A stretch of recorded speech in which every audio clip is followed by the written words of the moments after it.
Olá, seja bem-vindo ao canal @decoreba. Se você quer memorizar a lei de forma mais rápida e eficiente, já comece assim. Curta, compartilhe e inscreva-se no canal @decoreba. Aqui o foco é direto ao ponto. Vamos começar. Regulamento Geral do Estatuto da Advocacia e da OAB. Artigo 88. Compete à primeira Câmara, inciso 1º, decidir os recursos sobre: a linha A, atividade de advocacia e direitos e prerrogativas dos advogados e estagiários; a linha B, inscrição nos quadros da OAB; a linha C, incompatibilidade e impedimentos; inciso 2º, expedir resoluções regulamentando o exame de ordem para garantir sua eficiência e padronização nacional, ouvida a Comissão Nacional de Exame de Ordem. Inciso 3º, julgar as representações sobre as matérias de sua competência. Inciso 4º, propor, instruir e julgar os incidentes de uniformização de decisões de sua competência. Inciso 5º, determinar ao Conselho Seccional competente a instauração de processo quando, em autos ou peças submetidas ao seu julgamento, tomar conhecimento de fato que constitua infração disciplinar.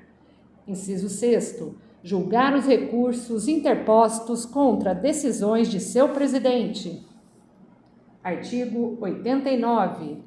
Compete à segunda Câmara. Inciso 1º, decidir os recursos sobre ética e deveres do advogado, infrações e sanções disciplinares. Inciso 2º, promover em âmbito nacional a ética do advogado, juntamente com os tribunais de ética e disciplina, editando resoluções regulamentares ao Código de Ética e Disciplina. Inciso 3º, julgar as representações sobre as matérias de sua competência. Inciso 4º, propor, instruir e julgar os incidentes de uniformização de decisões de sua competência. Inciso 5º, determinar ao Conselho Seccional competente a instauração de processo quando, em autos ou peças submetidas ao seu julgamento, tomar conhecimento de fato que constitua infração disciplinar. Inciso 6º, julgar os recursos interpostos contra decisões de seu presidente. Inciso 7º, eleger, dentre seus integrantes, os membros da Corregedoria do Processo Disciplinar em número máximo de 3, com atribuição, em caráter nacional, de orientar e fiscalizar a tramitação dos processos disciplinares de competência da OAB, podendo, para tanto, requerer informações e realizar diligências, elaborando relatório anual dos processos em trâmite no Conselho Federal e nos Conselhos Seccionais e Subseções. Artigo 89-A. A segunda Câmara será dividida em 3 turmas, entre elas repartindo-se com igualdade os processos recebidos pela Secretaria. Parágrafo 1º. Na composição das turmas, que se dará por ato do presidente da segunda Câmara, será observado o critério de representatividade regional, de sorte a nelas estarem presentes todas as regiões do país. Parágrafo 2º. As turmas serão presididas pelo conselheiro presente de maior antiguidade no Conselho Federal, admitindo-se o revezamento, a critério de seus membros, salvo a turma integrada pelo presidente da segunda Câmara, que será por ele presidida. Parágrafo 3º.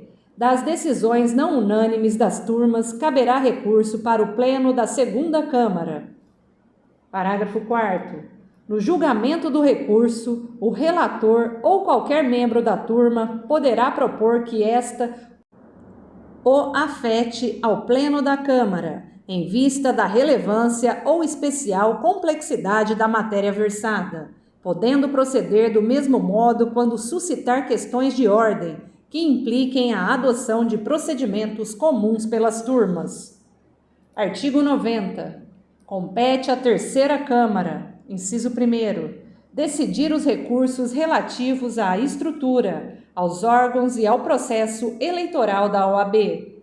Inciso 2º, decidir os recursos sobre sociedades de advogados, advogados associados e advogados empregados.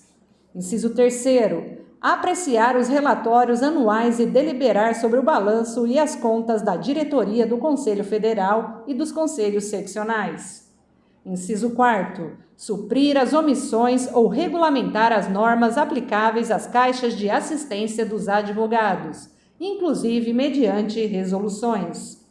Inciso 5º, modificar ou cancelar, de ofício ou a pedido de qualquer pessoa, dispositivo do regimento interno do Conselho Seccional que contrarie o Estatuto ou este Regulamento Geral. Inciso 6º, julgar as representações sobre as matérias de sua competência. Inciso 7º, propor, instruir e julgar os incidentes de uniformização de decisões de sua competência. Inciso 8º, determinar o Conselho Seccional competente a instauração de processo quando, em autos ou peças submetidas ao seu julgamento, tomar conhecimento de fato que constitua infração disciplinar. Inciso 9º, julgar os recursos interpostos contra decisões de seu presidente.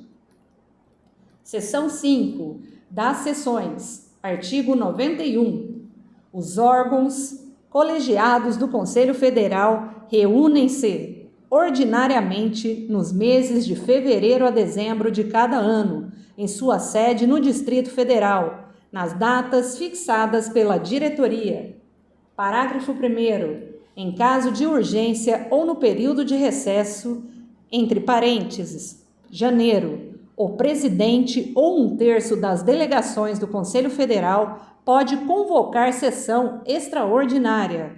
Parágrafo 2º. A sessão extraordinária, em caráter excepcional e de grande relevância, pode ser convocada para local diferente da sede do Conselho Federal.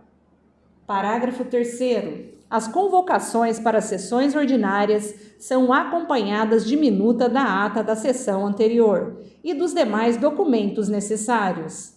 Parágrafo 4º. Mediante prévia deliberação do Conselho Pleno, poderá ser dispensada a realização de sessão ordinária do mês de julho, sem prejuízo da regular fruição dos prazos processuais e regulamentares. Artigo 92.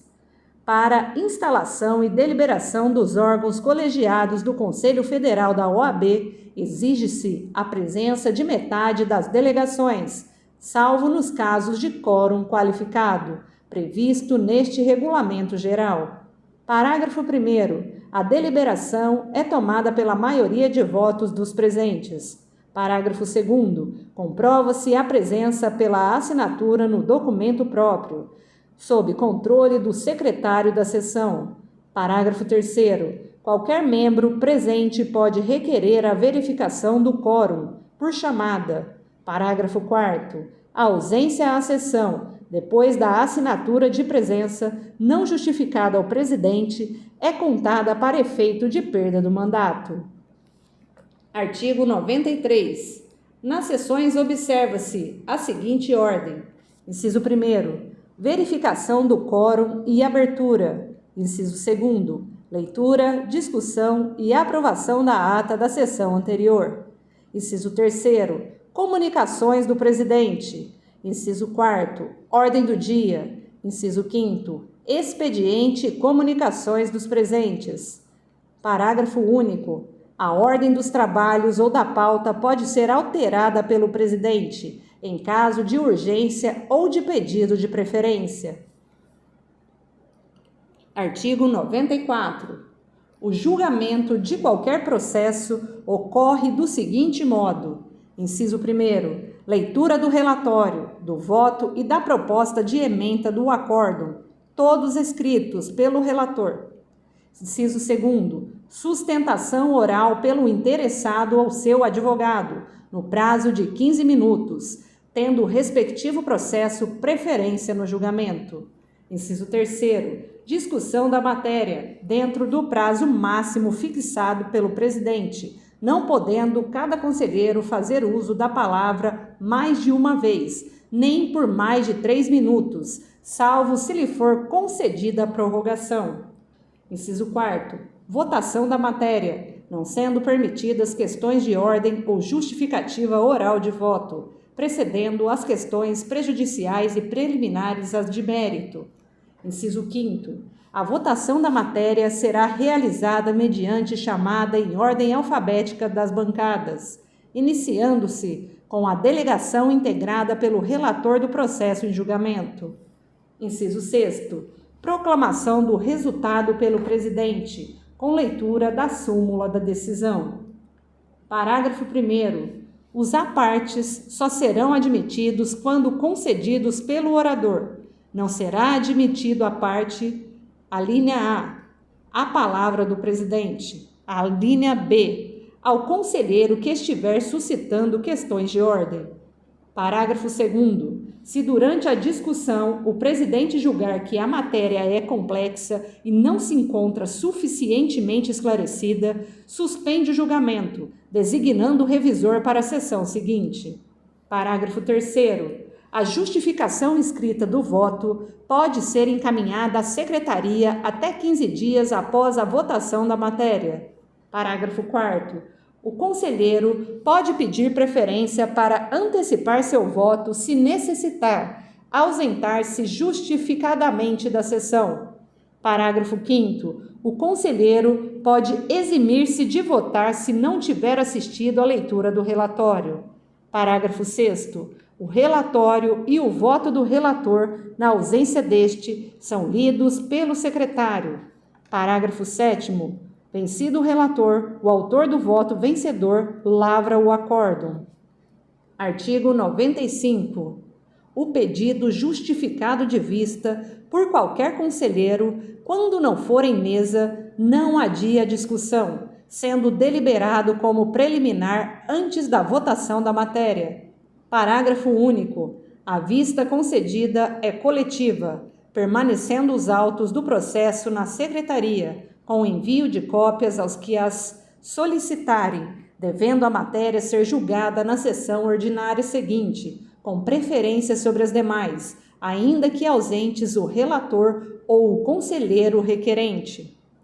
Artigo 96. As decisões coletivas são formalizadas em acórdãos, assinadas pelo presidente e pelo relator e publicadas. Parágrafo 1º. As manifestações gerais do Conselho Pleno podem dispensar a forma de acórdão.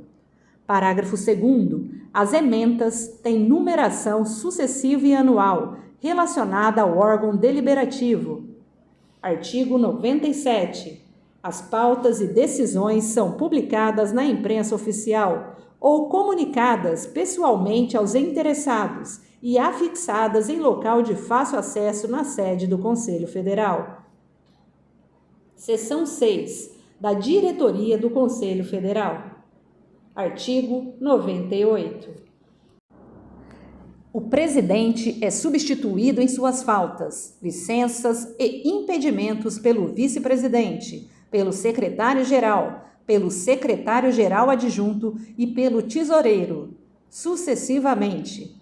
Parágrafo 1º. O vice-presidente, o secretário-geral, o secretário-geral adjunto e o tesoureiro substituem-se nessa ordem, em suas faltas e impedimentos ocasionais, sendo o último substituído pelo conselheiro federal mais antigo e, havendo coincidência de mandatos, pelo de inscrição mais antiga. Parágrafo 2º. No caso de licença temporária, o diretor é substituído pelo conselheiro designado pelo presidente. Parágrafo 3º. No caso de vacância de cargo da diretoria, em virtude de perda do mandato, morte ou renúncia, o sucessor é eleito pelo Conselho Pleno. Parágrafo 4º. Para o desempenho de suas atividades, a diretoria contará também com 2 representantes institucionais permanentes, cujas funções serão exercidas por conselheiros federais por ela designados, ad referendo, do Conselho Pleno, destinadas ao acompanhamento dos interesses da advocacia no Conselho Nacional de Justiça e no Conselho Nacional do Ministério Público. Artigo 99. Compete à diretoria, coletivamente, inciso 1º, dar execução às deliberações dos órgãos deliberativos do Conselho. Inciso 2º, elaborar e submeter à terceira Câmara, na forma e prazo estabelecidos neste Regulamento Geral, o orçamento anual da receita e da despesa, o relatório anual, o balanço e as contas. Inciso 3º, elaborar estatística anual dos trabalhos e julgados do Conselho. Inciso 4º, distribuir e redistribuir as atribuições e competências entre os seus membros. Inciso 5º, elaborar e aprovar o plano de cargos e salários e a política de administração de pessoal do Conselho, propostos pelo Secretário-Geral. Inciso 6º, promover a assistência financeira dos órgãos da OAB, em caso de necessidade comprovada e de acordo com previsão orçamentária. Inciso 7º, definir critérios para despesas com transporte e hospedagem dos conselheiros, membros das comissões e convidados. Inciso 8º, alienar ou onerar bens móveis. Inciso 9º, resolver os casos omissos no Estatuto e no Regulamento Geral, ad referendo do Conselho Pleno. Artigo 100. Compete ao presidente, inciso 1º, representar a OAB em geral e os advogados brasileiros, no país e no exterior, em juízo ou fora dele. Inciso 2º, representar o Conselho Federal, em juízo ou fora dele. Inciso 3º, comprovar e presidir o Conselho Federal e executar suas decisões. Inciso 4º, adquirir, onerar e alienar bens imóveis, quando autorizado, e administrar o patrimônio do Conselho Federal, juntamente com o tesoureiro. Inciso 5º, aplicar penas disciplinares, no caso de infração cometida no âmbito do Conselho Federal. Inciso 6º, assinar com o tesoureiro cheques e ordens de pagamento. Inciso 7º, executar e fazer executar o Estatuto e a legislação complementar. Artigo 101. Compete ao vice-presidente, inciso 1º, presidir o órgão especial e executar suas decisões. Inciso 2º, executar as atribuições que lhe forem cometidas pela diretoria ou delegadas por portaria pelo presidente. Artigo 102. Compete ao secretário-geral, inciso 1º, presidir a primeira Câmara e executar suas decisões. Inciso 2º, dirigir todos os trabalhos de secretaria do Conselho Federal. Inciso 3º, secretariar as sessões do Conselho Pleno. Inciso 4º, manter sob sua guarda e inspeção todos os documentos do Conselho Federal. Inciso 5º, controlar a presença e declarar a perda de mandato dos conselheiros federais. Inciso 6º, executar a administração do pessoal do Conselho Federal. Inciso 7º, emitir certidões e declarações do Conselho Federal. Artigo 103. Compete ao secretário-geral adjunto. Inciso 1º, presidir a segunda Câmara e executar suas decisões. Inciso 2º, organizar e manter o Cadastro Nacional dos Advogados e Estagiários, requisitando os dados e informações necessários aos conselhos seccionais e promovendo as medidas necessárias. Inciso 3º, executar as atribuições que lhe forem cometidas pela diretoria ou delegadas pelo secretário-geral. Inciso 4º, secretariar o órgão especial. Artigo 104.